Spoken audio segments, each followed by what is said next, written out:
Hallelujah, praise the Lord, मेरी Christmas. Elohim church Jaipur Odisha से आप सबको प्रभु यीशु मसीह के नाम में नमस्कार। आज स्पेशल क्रिसमस डे में आप सब लोगों को एलोहिम चर्च जयपुर की तरफ से शुभ संदेश टीवी में स्वागत करते हैं। प्रभु यीशु की स्तुति हो। आज की ध्यान के लिए हम लोग पढ़ेंगे लूका 2 आयत 10 से आगे पढ़ेंगे। तब स्वर्गदूत ने उनसे कहा, मत डरो, क्योंकि देखो मैं तुम्हें बड़े आनंद का सुसमाचार सुनाता हूँ, जो सब लोगों के लिए होगा कि आज दाऊद के नगर में तुम्हारे लिए एक उद्धारकर्ता जन्मा है, और वही मसीह प्रभु है। और उसका तुम्हारे लिए ये चिन्ह है कि तुम बालक को कपड़े में लिपटा हुआ और चरनी में पड़ा पाओगे। प्रभु की स्तुति हो। यहाँ हम देखते हैं कि स्वर्ग से एक दूत आके गडरियों को बोलता है कि आज दाऊद के नगर में एक शिशु जन्म लिया है, वो मसीही प्रभु है। मलाकी भविष्यद्वक्ता की पुस्तक के बाद 400 साल के बाद एक दूत आता है। पहले वो कहाँ आता है? पहले वो आता है जकरिया के पास। आज जो यीशु के जन्मदिन में गडरियों को बताने के लिए आया, उससे 15 महीना पहले जकरिया का पास जाता है वही दूत, और जकरिया को बोलता है कि तुम्हारा घर में एक पुरुष संतान होगा, जो कि उसका नाम यूहन्ना देंगे। फिर वो दूत 6 महीने के बाद वो जाता है मरियम के पास, और वहां भी मरियम को बोलता है कि एक पुरुष संतान होगा, उसका नाम यीशु रखना है। और जब यूसुफ के साथ उसका मंगनी हुआ था, और यूसुफ जबकि मरियम गर्भवती हो गई, तो यूसुफ संदेह करने लगे। तो यूसुफ के पास भी वही दूत जाता है और स्वप्न में उसको स्पष्ट कर देता है कि मरियम की गर्भ पवित्र आत्मा द्वारा हुआ है। ऐसा बहुत कुछ 3 बार दूत आके काम करती है उसी क्रिसमस सीजन से पहले।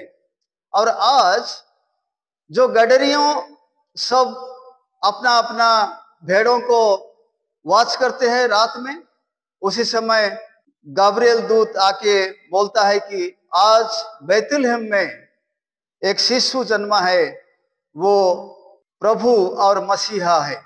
तो ऐसा हमारा पहला क्रिसमस ऐसा आया था।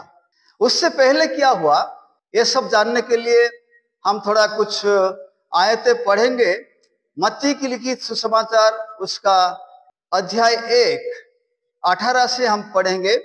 अब यीशु मसीह का जन्म इस प्रकार से हुआ कि जब उसकी माता मरियम की मंगनी यूसुफ के साथ हो गई, तो उनके इकट्ठा होने के पहले से वो पवित्र आत्मा की ओर से गर्भवती पा गई।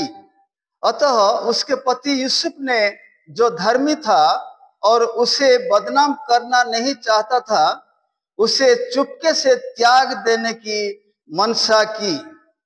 जब वो इन बातों की सोच ही में था, तो परमेश्वर का स्वर्गदूत उसे स्वप्न में दिखाई देकर कहने लगा, हे यूसुफ, दाऊद की संतान, तू अपनी पत्नी मरियम को अपने यहाँ ले आने से मत डर। वो पुत्र जनेगी और तू उसका नाम यीशु रखना, क्योंकि वो अपने लोगों का उनके पापों से उद्धार करेगा। ये सब कुछ इसलिए हुआ कि जो वचन प्रभु ने भविष्यद्वक्ता के द्वारा कहा था वो पूरा हो। देखो, एक कुमारी गर्भवती होगी और एक पुत्र जनेगी, और उसका नाम इमानुएल रखा जाएगा, जिसका अर्थ है परमेश्वर हमारे साथ। तब यूसुफ नींद से जागकर परमेश्वर का दूत की आज्ञा के अनुसार अपनी पत्नी को अपने यहाँ ले आया, और जब तक वो पुत्र न जनी तब तक वो उसके पास ना गया। और उसने उसका नाम यीशु रखा। ये सब हुआ था, हम लोग जानते हैं। जैसा कि आज क्रिसमस का दिन है, ये सब पढ़ना जरूरी है, पढ़ के भी हम स्मरण कर सकते हैं क्या क्या हुआ था। आज का जो संदेश है, हम देखेंगे कि कैसा नासरत में रहने वाले, कैसा एक 90 किलोमीटर 90 माइल से ज्यादा आते हैं बैतुलहम में। प्रभु कैसे अगस्टस कैसर को कैसे यूज करते हैं एक नाम लिखाई का प्रोग्राम करके, जो कि दाऊद के वंशज यूसुफ और मरियम बैतुलहम में आना पड़ेगा। 90 माइल से ज्यादा जो था उनको आना पड़ता था उसी समय। तो हम देखेंगे लूका लिखित सुसमाचार अध्याय 2 1 से ये सब लिखा है, हम जानते हैं, फिर भी आज के लिए हम पढ़ेंगे। उन दिनों में अगस्तुस कैसर की ओर से आज्ञा निकली कि सारे रोमी साम्राज्य के लोगों के नाम लिखे जाएं, और सब लोग नाम लिखवाने के लिए अपने अपने नगर को गए। ये क्या कि जो अपना गांव छोड़ के बाहर भी गए थे, उन लोगों को अपना नाम लिखाने के लिए अपना खुद का गांव जाना पड़ता था। जहां पर उनका जन्म हुआ था वहां जाना पड़ता था, इसलिए सब अपना अपना गांव के लिए रवाना हो गए। तो नसरत में रहने वाला यीशु का पिता और माता मरियम और यूसुफ, वो लोग भी 90 माइल से ज्यादा जो नसरत से बैतुलहम है वहां वो लोग भी आ गए।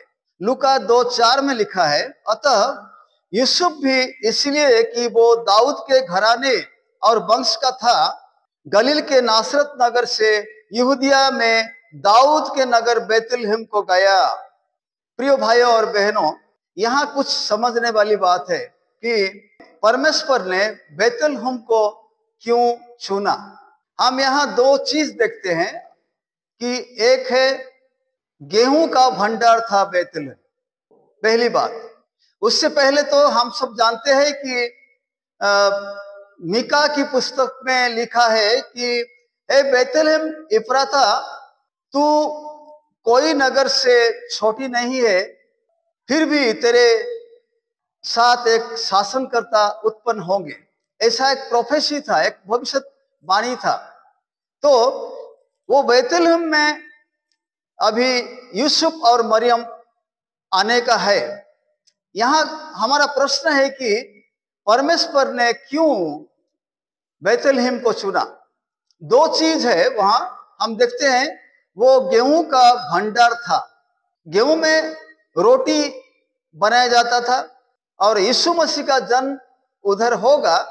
तो बात क्या है कि यीशु मसीह जब आए इस जगत में, मानव रूप लेकर आए, तो वो हम पढ़े हैं कि यूहन्ना का सुसमाचार 6 अध्याय में वो बोले कि मैं स्वर्ग से उतरा हुआ रोटी हूं। तो बैतुलहम जो कि गेहूं का भंडार था, जहां रोटी बनने के लिए प्रचुर मात्रा में गेहूं उत्पादन होता था, वहां पे वो जन्म लेते हैं और कहते हैं कि मैं स्वर्ग से उतरा हुआ रोटी हूं। और दूसरी बात क्या है कि बैतुलहम में भेड़ों का पालन ज्यादा से ज्यादा किया जाता था। तो एक मेमना, जो परमेश्वर का मेमना, जो आगे जाके क्रूस में लटकने वाला था, बलि होने वाला था। हम जानते हैं कि यूहन्ना यीशु को देखने के बाद बोले कि देखो, ये परमेश्वर का मेमना है जो सारा जगत का पाप को लेके चले गए। ऐसा एक प्रोफेसी भी जॉन द बैप्टाइजर बोले थे। तो वो फसह का मेमना प्रभु मसीह है। तो वो बैतुलहम में ही जन्म लेते हैं और उसमें से वो जाके क्रूस के ऊपर अपना जान देने के लिए वो वहां जन्मे। हम देखेंगे कि बैतुलहम, उसको क्या कहते हैं हिब्रू में, बेथलेहम। बेत का मतलब है घर, लेखम का मतलब है रोटी। तो रोटी का घर था वो, जहां स्वर्ग से उतरी रोटी वहां जन्म लिया। आगे देखेंगे लूका का सुसमाचार 2 उसका 5 पढ़ेंगे कि अपनी मंगेतर मरियम के साथ जो गर्भवती थी नाम लिखवाए। उनके वहां रहते हुए उसके जन्म के दिन पूरे हुए और वो अपना पहलटा पुत्र जनी और उसे कपड़े में लपेटकर चरनी में रखा, क्योंकि उनके लिए सराया में जगह नहीं थी। ये भी एक विचित्र बात है, ना समझने वाली बात है, जो कि सारा भूमंडल, सारा सौरमंडल, ये सबको सृष्टि करके एक सृष्टिकर्ता जब आता है इस दुनिया में, उनके लिए जगह नहीं था। वो इंग्लिश में लिखा है, and she brought forth her firstborn son and wrapped him in swaddling clothes। हम जो हिंदी में पढ़े कपड़ों में लिपटा हुआ, सिर्फ कपड़ा लिखा है, लेकिन इंग्लिश में हम पाते हैं कि स्वेडिंग क्लोथ्स, थोड़ा अलग सा मीनिंग रहता है उसका। जो ग्रीक हम देखेंगे, लिखा है कि स्पार्गानु। स्पार्गानु ये स्वेडिंग क्लोथ, ये थोड़ा अलग किस्म की कपड़ा था। जब लोग जन्म लेते थे, वो शिशु को साफ सफाई करके तो कुछ कपड़ा तो लिपटना पड़ेगा, लेकिन ये कपड़ा अलग था। ये जो मेमना, जो स्पेशली बलि के लिए, स्वतंत्रता के साहब बलि करने के लिए जो मेमना सब प्रस्तुत कर रहे थे, वो मेमना को लिपटने के लिए जो कपड़ा था उसको स्पार्गनु कहते हैं। तो यीशु मसीह ऐसा एक जगह में जन्म लिया जहां की मेमना को प्रिपेयर करते हैं वो लोग, जो कि यरूशलेम जाके आगे बलि का मेमना होगा। और वो मेमना को जन्म के बाद स्वेडलिंग क्लॉथ व स्पार्गोनु में उसको लिपट के रखते थे। यूसुफ और मरियम वहां गए, वहां रहे, वहां यीशु का जन्म हो गया। तो कपड़ा वही, वो स्वेडलिंग क्लॉथ को, वो स्पार्गोनु को, वो एक स्वतंत्र कपड़ा को यीशु के ऊपर लिपटा दिया गया, जो कि आगे जाके बलि का मेमना होने वाले थे। तो ये लोग, a person who born to die, आगे पढ़ेंगे लूका 2 का 8। और उस देश में कितने गडरिये थे जो रात को मैदान में रहकर अपने झुंडों का पहरा देते थे। प्रभु का एक दूत उनके पास आ खड़ा हुआ और प्रभु का तेज उनके चारों ओर चमका और वे बहुत डर गए।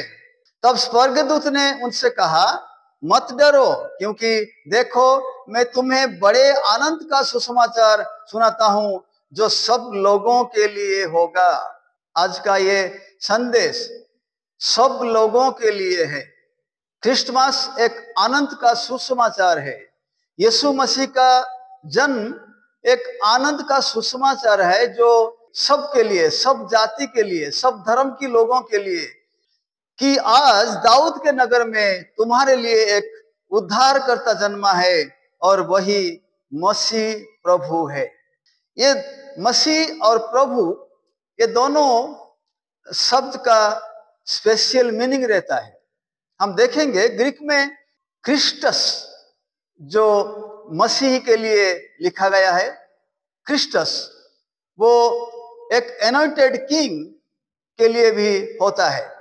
यीशु मसीह जब आए, हम सब जानते हैं कि पूर्व देश से ज्योतिषी आए और वो प्रणाम करके गए। तो एक अभिषिक्त राजा के हिसाब से, एक उद्धारकर्ता के हिसाब से डिक्लेरेशन किया गया स्वर्ग का दूतों के द्वारा, क्रिस्टस। और एक जो हम देखते हैं, और एक कुरियस, ये प्रभु लिखा है हिंदी में, इंग्लिश में लॉर्ड लिखा है। इसका मीनिंग है कि the author and creator of whole universe, जो कि जब सृष्टि जो दिख रहा है आंखों में और नहीं भी दिख रहा है, ये सब का अधिकारी और सृष्टिकर्ता का मतलब आता है कुरियस में। तो दूतों आके गडरियों को जो रहस्य बताए कि आज एक शिशु का जन्म हुआ है, वो मसीह भी है और वो प्रभु भी है। लूका का 2:12 हम देखेंगे। और इसका तुम्हारे लिए ये चिन्ह है कि तुम बालक को कपड़े में लिपटा हुआ और चरनी में पड़ा पाओगे। ये जो चरनी एक देखेंगे ग्रीक में कि इंग्लिश में मेंजर है, उसको फटने कहते हैं, फटने ग्रीक में। ये जो मेंजर, जो पत्थर का कुछ खोदा हुआ एक चीज जहां की सब भेड़ों खाते हैं, वहां पर एक इंसान को कोई नहीं रखते, लेकिन मरियम और यीशु वहां पर क्यों रखती है? एक चरनी में रखना तो नहीं था। एक शिशु जन्म लिया तो माँ के गोद में होगा, चरनी में कोई रक्त नहीं है। लेकिन उसका भी एक मीनिंग है कि यीशु मसीह आगे जाके एक खाने का चीज बन जाएंगे। हम लोग जानते हैं कि प्रभु भोज जब होता है तो ये जो मेंजर में जो रखा गया था यीशु को, यीशु एक खाने का चीज बन गए जो भेड़ों खाते हैं। हम लोग जो सीप है चर्च का, हम खाते हैं यीशु को प्रभु भोज में, इसलिए एक सिंबलाइज करके एक वहां रखा गया था यीशु मसीह को। लूका 2:13। तब एकाएक उस स्वर्गदूतों के साथ स्वर्गदूतों का दल परमेश्वर की स्तुति करते हुए और ये कहते दिखाई दिया, आकाश में परमेश्वर की महिमा और पृथ्वी पर उन मनुष्यों में जिसने वो प्रसन्न है शांति हो। जब स्वर्गदूतों उनके पास से स्वर्ग को चले गए तो गडरियों ने आपस में कहा, आओ हम बेथलेहम जाकर ये बात जो हुई है और जिसे प्रभु ने हमें बताया है देखें। और उन्होंने तुरंत जाकर मरियम और यूसुफ को और चरनी में उस बालक को पड़ा देखा। गडरियों गए, उस टाइम तक चरनी में ही बालक पड़ा था।